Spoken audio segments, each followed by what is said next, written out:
Hey YouTube, I was going to make a video about this payphone here that I just acquired a little bit ago, and also some bell system tools that I have, which we'll get to in a minute.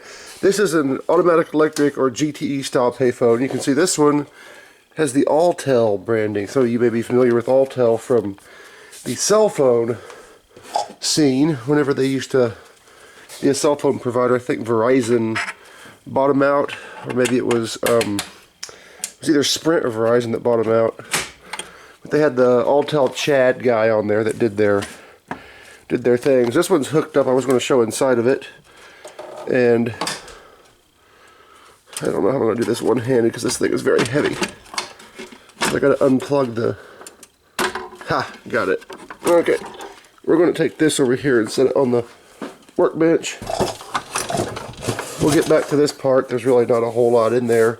If you've watched my other payphone videos, you'll know that this is fairly standard amongst all payphones. This has the bigger connector than the newer electronic smart payphones did. Switch hook and so on. We'll get to that lock here in a minute because that's interesting. Here's the inside of it though, and you got your coin mechanism, your relay, which will either collect or return. There's a video on how these work. And then here your line in for your phone line in, which is right here. Coin relay, coin trigger. This is what detects what denomination.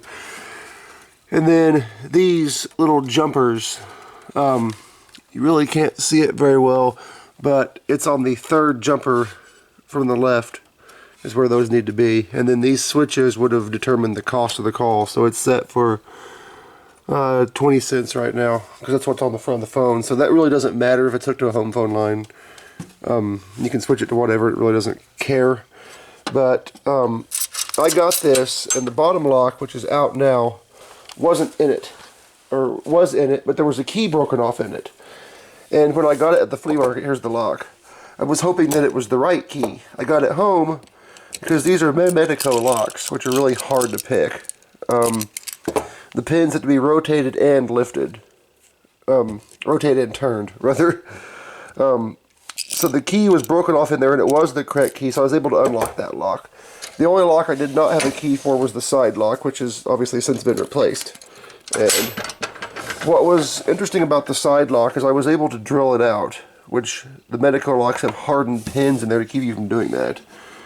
I did succeed in drilling it. You can see where I drilled underneath here, and I actually drilled through this retaining nut, and the lock came out, and I was able to take a hacksaw and essentially cut the front of the lock off, and there it is. I was told later though by a man online on one of the payphone groups on Facebook that these top locks on these GTE automatic electric style payphones usually all take the same key, and that's a BJ0004, which is what I have right here. I ordered this lock and key online off of eBay from MS Payphone, I think is the seller's name, and it came with the generic key. So that way if I ever get another one of these AE style phones, this key should open the top lock. Now the bottom locks are all keyed differently, and this is just a 3-pin Medico lock, as you can see here. I mean, here's the front of the lock right there. Whereas this one I think is 4 or 5 pins, so this would be a lot harder to pick, and it's got the anti-drill stuff in there.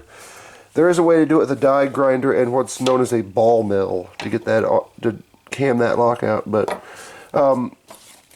if you want to get one of these locks, they're about $10, and it comes with this really common key. And I'll get a good up close look at the cuts. You can see how 2 of the cuts are angled. This cut and that one, or the second and third cut. Then the first cut is straight across like this, and then the other 2 cuts are angled. That's how these pins work. I'll go ahead and, well, if you want to see how a Medico lock work, there's plenty of videos on those. I don't want to make a really long video about locks. This was supposed to be about the payphone. But you can see how the lock works. Here it's locked, and then we'll put the key in, and maybe there it's unlocked, and then this bar is able to retract when you use the T-key tool. So We'll leave that open so I can put the phone back together. The other two things was these two screwdrivers that my fiance got me for Christmas. These are made by Bridgeport. I don't know how well you can see that. I need to clean it up. It does say Bell System.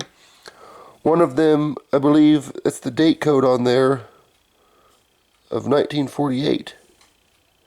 And these are pretty old. This one has a rubber deal on the top, and knowing the Bell System, there was probably a reason for that rubber deal. I'd like to know what that is. Maybe Jeff Moss will know what that's for. This I picked up at a flea market for like 30 bucks. This is a brace and bit type of drill, and it is also Bell System. And I oiled it up, and it works. I have some of the bits for this that were my grandfather's, still over at my parents' house. Oiled it all up. It spins very nicely, and I still use these once in a while with the big auger bits that go with them. They're great drills, and with a good sharp auger bit, they will drill through about anything, any kind of wood, really, very efficiently. So really, that's what I wanted to show you. I'll show you the front of this phone again. There's two styles of these. There's ones that have the standard square buttons like these, and there's ones that have a half button. The half buttons are hard to find. I wish this had been one of those, but hey, it's an Alltel phone. I've only ever seen one Alltel payphone out in the wild. That was down in Arkansas, so areas that they served. So there it is, and thanks for watching.